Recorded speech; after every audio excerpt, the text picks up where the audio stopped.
The purpose of this record is to show you how to use your imagination to achieve your every desire. Most men are totally unaware of the creative power of imagination and invariably bow before the dictates of facts and accept life on the basis of the world without. But when you discover this creative power within yourself, you will boldly assert the supremacy of imagination and put all things in subjection to it. When the man speaks of God in man, he is totally unaware that this power called God in man is man's imagination. This is the creative power in man. There is nothing under heaven that is not plastic as potter's clay to the touch of the shaping spirit of imagination. Once a man said to me, "You know, Neville, I love to listen to you talk about imagination. But as I do so, I invariably touch the chair with my fingers and push my feet into the rug, just to keep my sense of the reality and the profundity of things." Well, undoubtedly he is still touching the chair with his fingers and pushing his feet into the rug. But now let me tell you another one who didn't touch with her fingers and didn't push that foot of hers onto the board of the streetcar. It's the story of a young girl, just turned 17. It was Christmas Eve, and she is sad of heart. For that year, she had lost her father in an accident, and she's returning home to what seemed to be an empty house. She was untrained to do anything, so got herself a job as a waitress. This night is quite late, Christmas Eve. It's raining.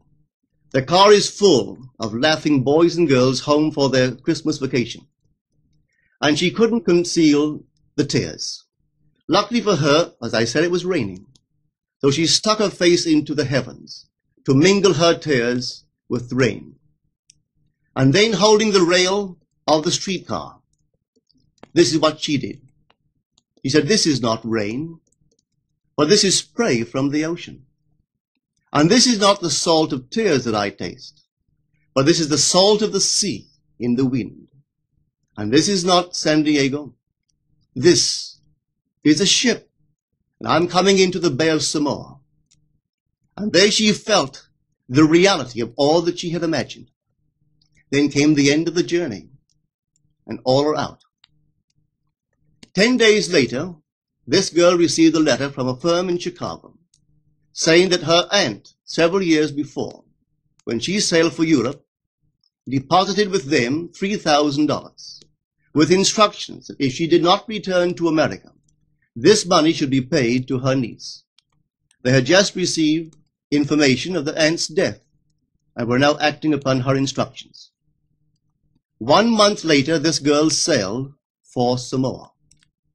As she came into the bay, it was late that night, and there was salt of the sea in the wind.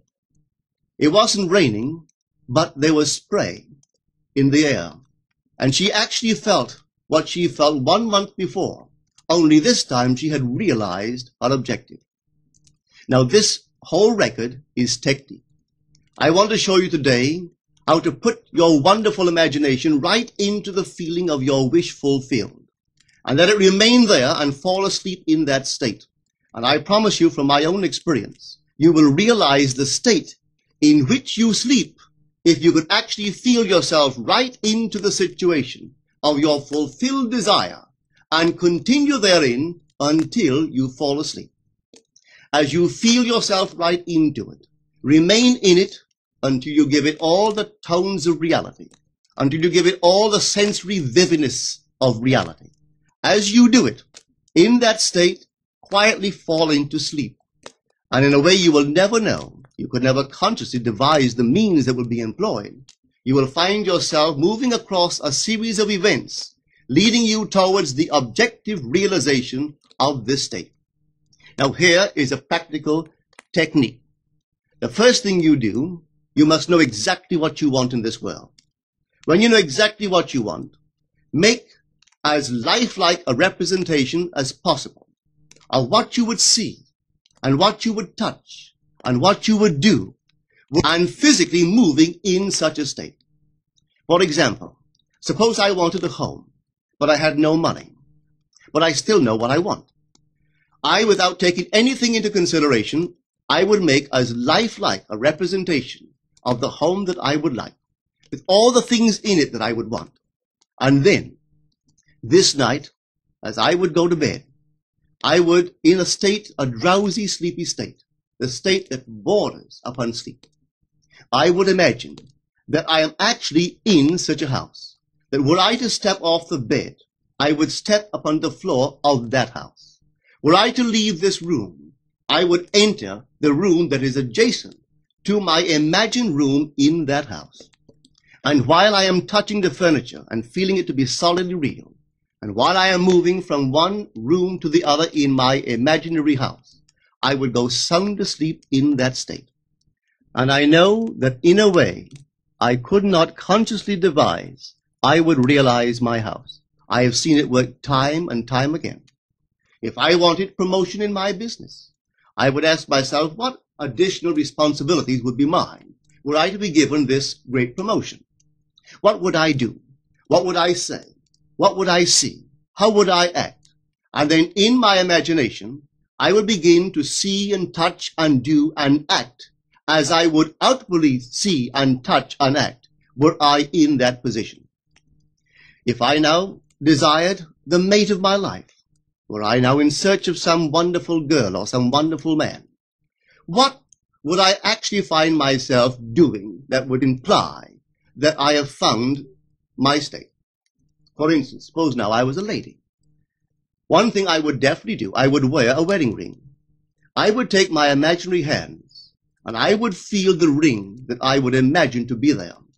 And I would keep on feeling it until it seemed to me to be solidly real. I would give it all the sensory vividness I am capable of giving anything. And while I am feeling my imaginary ring, which implies I am married, I would sleep. This story is told us in the Song of Songs, or the Song of Solomon. It is said, "At night on my bed, I sought him whom my soul loveth. I found him whom my soul loveth, and I would not let him go until I brought him into my mother's house, right into the chamber of her that conceived me." If I would take that beautiful poem and put it into modern English, into practical language, it would be this. While sitting in my chair, I would feel myself right into the situation of my fulfilled desire. And having felt myself into that state, I would not let it go. I would keep that mood alive, and in that mood, I would sleep. That is, taking it right into my mother's chamber, into the chamber of her that conceived me. You know, people are totally unaware of this fantastic power of the imagination. But when man begins to discover this power within him, he never plays the part that he formerly played. He doesn't turn back and become just the reflective life.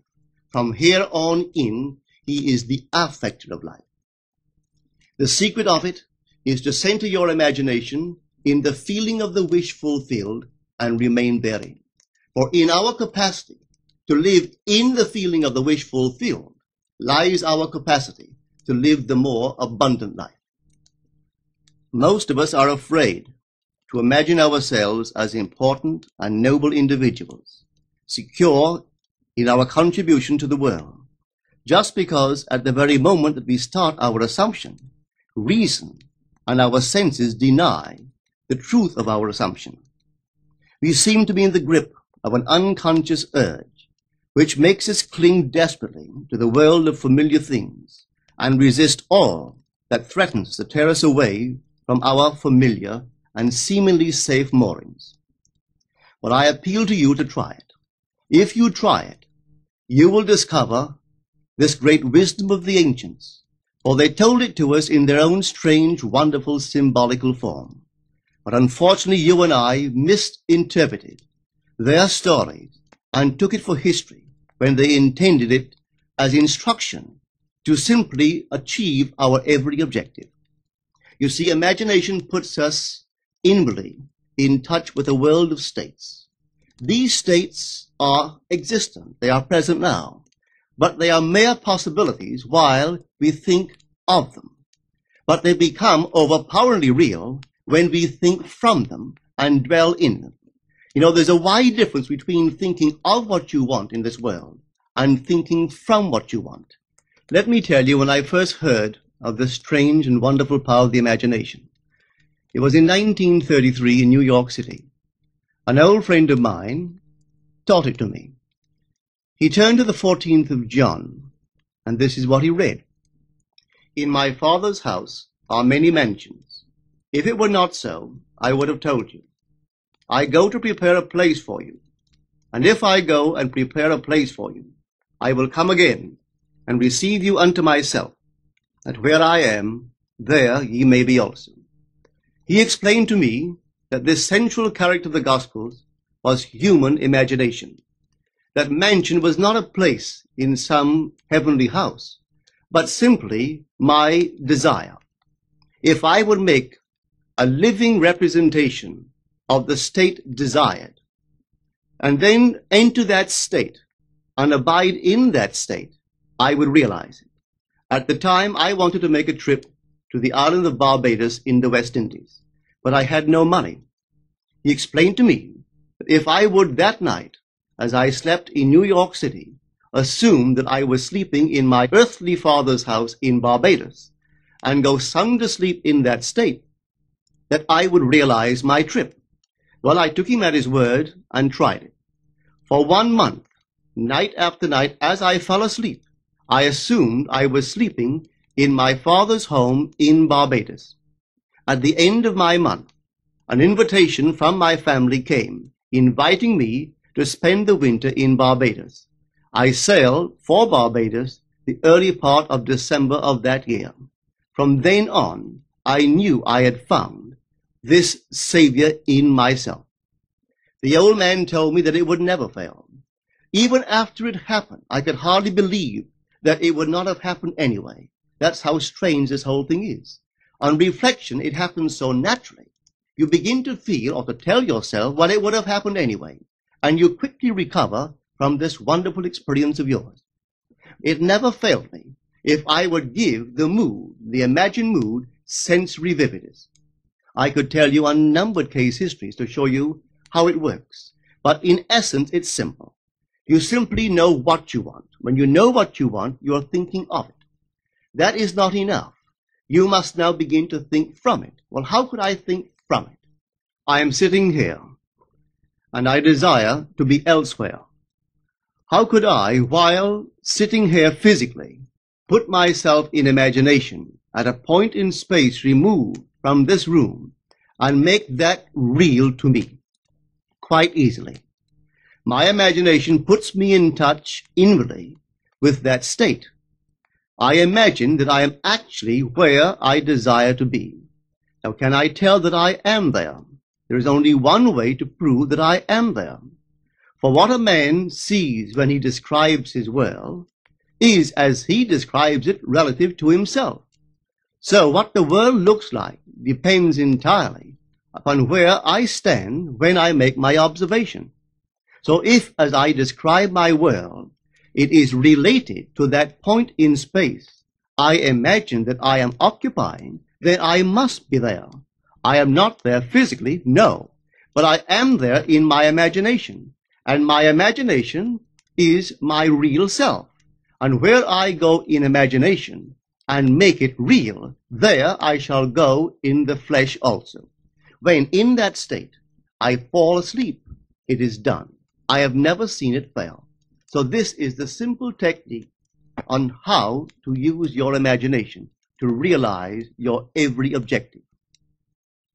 Here is a very healthy and productive exercise for the imagination. Something that you should do daily. Daily relive the day as you wish you had lived it, revising the scenes to make them conform to your ideals. For instance, suppose the day's mail brought disappointing news. Revise the letter. Mentally rewrite it and make it conform to the news you wish you had received. Or suppose you didn't get the letter you wish you had received. Write yourself the letter and imagine that you received such a letter. Let me tell you a story that took place in New York not very long ago. In my audience sat this lady who had heard me numberless times. And I was telling the story of revision. that man, not knowing the power of imagination, he goes to sleep at the end of his day, tired and exhausted, accepting as final all the events of the day. And I was trying to show that man should, at that moment, before he sleeps, he should rewrite the entire day and make it conform to the day he wished he had experienced. Here is the way a lady wisely used this law of revision. It appears that 2 years ago, she was ordered out of her daughter-in-law's home. For 2 years, there was no correspondence. She had sent her grandson at least 24 presents in that interval, but not one was ever acknowledged. Having heard the story of revision, this is what she did. As she retired at night, she mentally constructed 2 letters. One she imagined coming from her grandson, and the other from her daughter-in-law. In these letters they expressed deep affection for, and wondered why she had not called to see them. This she did for 7 consecutive nights, holding in her imaginary hand the letter she imagined she had received, and reading these letters over and over until it aroused within her the satisfaction of having heard. Then she slept. On the 8th day, she received a letter from her daughter-in-law. On the inside there were 2 letters, one from her grandson and one from the daughter-in-law. They practically duplicated the imaginary letters that this grandmother had written to herself 8 days before. This art of revision can be used in any department of your life. Take the matter of health. Suppose you were ill. Bring before your mind's eye the image of a friend. Put upon that face an expression which implies that he or she sees in you that which you want the whole world to see. Just imagine he is saying to you that he has never seen you look better, and you reply, I have never felt better. Suppose your foot was injured. Then do this. Construct mentally a drama which implies that you are walking, that you're doing all the things that you would do if the foot was normal, and do it over and over and over until it takes on the tones of reality. Whenever you do in your imagination that which you would like to do in the outer world, that you will do in the outer world. The one requisite is to arouse your attention in a way and to such intensity that you become wholly absorbed in the revised action. You will experience an expansion and refinement of the senses by this imaginative exercise, and eventually achieve vision in the inner world. The abundant life promised us is ours to enjoy now, but not until we have the sense of the Creator as our imagination can we experience it. Persistent imagination, centered in the feeling of the wish fulfilled, is the secret of all successful operations. This alone is the means of fulfilling the intention. Every stage of man's progress is made by the conscious, voluntary exercise of the imagination. Then you will understand why all poets have stressed the importance of controlled, vivid imagination. Listen to this one by the great William Blake. In your own bosom you bear your heaven and earth, and all you behold, though it appears without, it is within, in your imagination, of which this world of mortality is but a shadow. Try it, and you too will prove that your imagination is the Creator.